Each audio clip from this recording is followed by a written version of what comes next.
咁其實而家咧，矽谷咧就係有一個新嘅名堂，呢個名堂咧叫 ETA。ETA 係乜嘢啊？唔係 Estimated Time Arrival， 係 Enterprising Through Acquisition， 即係話用收購嚟做生意。點樣用收購嚟做生意啊？咁嗱，因為如果個細路仔你梗係去資助佢做 start up 啦，咁其實矽谷咧已經好多咧，其實個老二啊、老三啊，即係公司嗰個已經成功咗啦，幫佢老闆啦，又幫夠皮啦。因為啲老闆咧好難捱，佢都想出嚟自立門戶啦。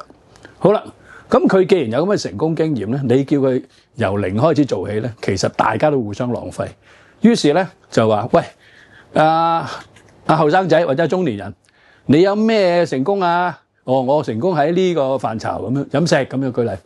咁於是資金咪去支持佢，去買一啲飲食翻嚟，或者買一啲佢識嘅 area 翻嚟咯。咁呢種咧就叫 ETA 嘅投資，或者 ETA 嘅發展方法。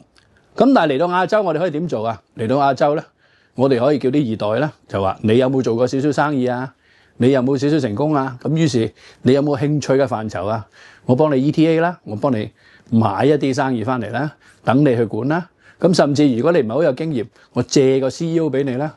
咁變咗咧，呢個失敗率咧就可以減低啦。如果中意我哋條片，就訂閱我哋私商授受啦。若果撳埋個鐘仔咧，我哋逢有新片咧，都會即時通知你嘅。下條片再見啦。